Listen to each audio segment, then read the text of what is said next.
pada pengorbanan tenaga dan air mata. 4 bulan kemarin saya terbanyak keluar air mata. Kenapa? Semua banyak yang inbox saya, yang WA saya, Pak, gaji kami 200 ribu. Bayangkan 200 ribu kalau di Jakarta makan sehari. Tapi ini diakuin hanya 200 ribu. Berarti kita sama dengan mau mencari suaka kepada pemerintah. Pemerintah kita sendiri, tapi kita harus cari suaka. Bagaimana pemerintah mengakuinya? Bagaimana caranya? Kita harus memunculkan dulu diri kita siapa. Selama ini, kalau yang diperjuangkan kesejahteraan guru, yang naik guru PNS. Kita berjuang ke honorer, yang dapat saya nggak sebut tetangga kawan kita. Artinya apa? Ini GTK HNK 315 harus dibantu oleh semua rakyat Indonesia untuk mendapatkan kepres. Oleh semua Pemda, oleh semua DPRD, bantu perjuangkan. Saya membuat konsep, banyak tantangan. Mengumpulkan satu sehari satu, tapi alhamdulillah sekarang sudah ratusan ribu anggota kita.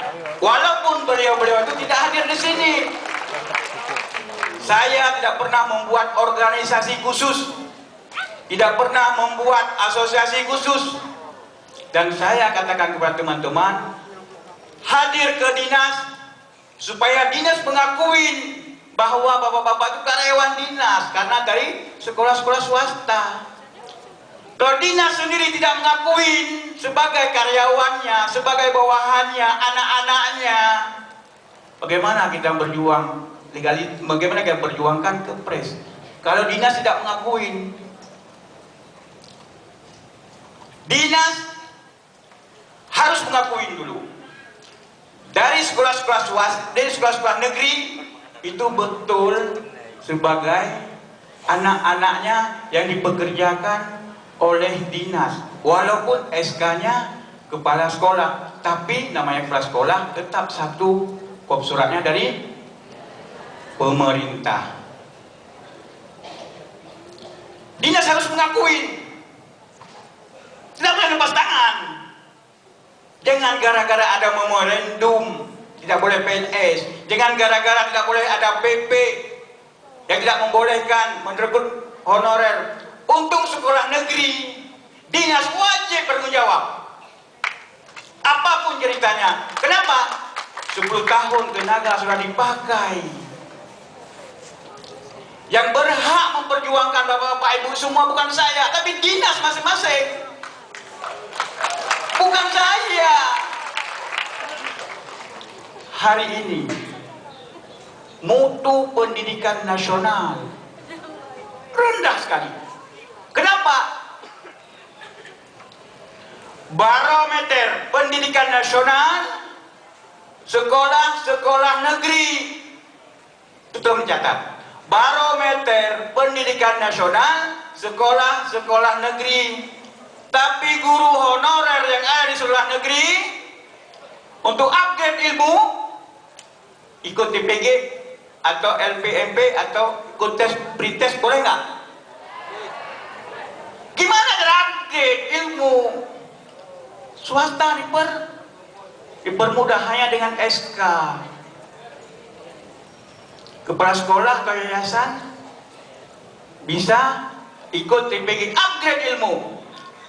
Tapi untuk swasta, untuk yang negeri harus kepala dinas. Kalau sudah kepala dinas, sudah termasuk dengan intensif daerah lagi. Sudah ikut PPG belum tentu kapan. Udah daerah harus menyediakan APBD untuk yang ikut PPG. Ini yang harus saya katakan kepada ketua komite 3. DPD RI Bapak Bambang Sutrisno, beliau pernah menjadi pengurus PGRI Jawa Tengah dan 2 tahun sebagai kepala dinas, 2 periode sebagai kepala dinas pendidikan. Ini harus diperjuangkan. Barometer pendidikan nasional di negeri. Kenapa kita bilang di negeri? Coba mau masuk sekolah negeri pakai sistem zonasi anak-anak. Berarti barometernya di situ. Tapi kalau gurunya tidak di-upgrade, Masya Allah, kemana anak bangsa ini dibawa? Kemana bangsa akan datang? Anak-anak bangsa yang dititipkan, bukan hanya anak kita, anak kepala dinas juga sekolah di negeri. Bayangkan anak kepala dinas yang diajarkan oleh guru yang tidak di-upgrade ilmu. Anaknya gimana? Ya sama. Ini harus diperjuangkan oleh semua Pemda, semua dinas. Makanya saya membuat konsep. Bukan kita yang berjuang ke atas, tapi para Pemda-Pemda, dinas-dinas bersatu berjuang untuk mendapatkan kepres PNS. Kenapa kita hadir di sini? Kita harus munculkan dulu siapa itu GTK NK 315. Betul nggak ada orang? Yang selama ini saya tuh melihat medsos, ini betul nggak ini? Atau memang cuma tulisan doang ini? Pak, saya ini honorer udah 10 tahun. Pak, honorer saya udah 9 tahun. Pak, saya umur 315. Tapi kalau saya lihat fotonya tadi ini apa kok muda-muda sekali ini. Nah, tapi milenial umurnya katanya 315. Dari sinilah muncul konsep bahwa kemana agenda ke depan. Dan tadi saya mau, kenapa saya terlambat? Mungkin saya kasih tahu kenapa saya sampai terlambat jam segini. Dari tanggal 6 Februari 2020 kita sudah membuat surat pengajuan alokasi tempat itu di izin tempat di G Expo dekat, tidak jauh, hanya 100 meter di sini, pusat 100 meter G Expo. Kemudian suratnya diberikan ke Mabes. Ke sana kita titipkan di bagian umum, panitia memberikan di bagian umum. Berbarengan dengan undangan kepada Bapak Kapolri atau perwakilannya, dan sekalian dengan meminta izin tempat. 2 hari kemarin saya datang lagi ke G Expo. Saya datang ke sana bagian marketing, Bu, ini kita 2 hari lagi mau tempat yang 1000 aja, saya bilang. Ternyata, Pak, kalau yang 1000 sudah dipakai oleh Kemenkes. Saya bilang, kok bisa?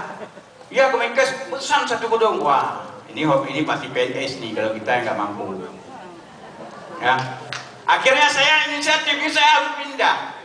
Saya nggak mau nih kawan-kawan datang terbengkalai. Saya carilah di sini, dapatlah di sini.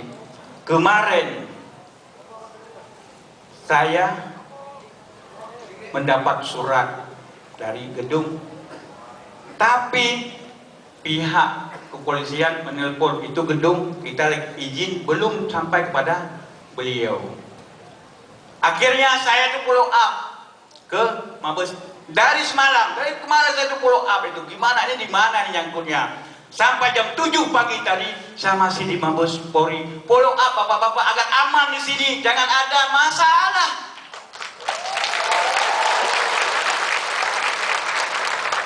Saya tidak mau bapak-bapak bermasalah di sini. Saya datang ke sana, saya minta izin, Pak, ini tolong gimana, di mana?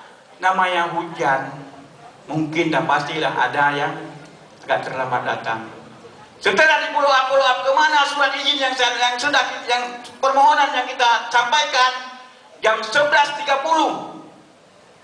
surat yang saya kasih sampailah ke meja bapak yang saya tungguin.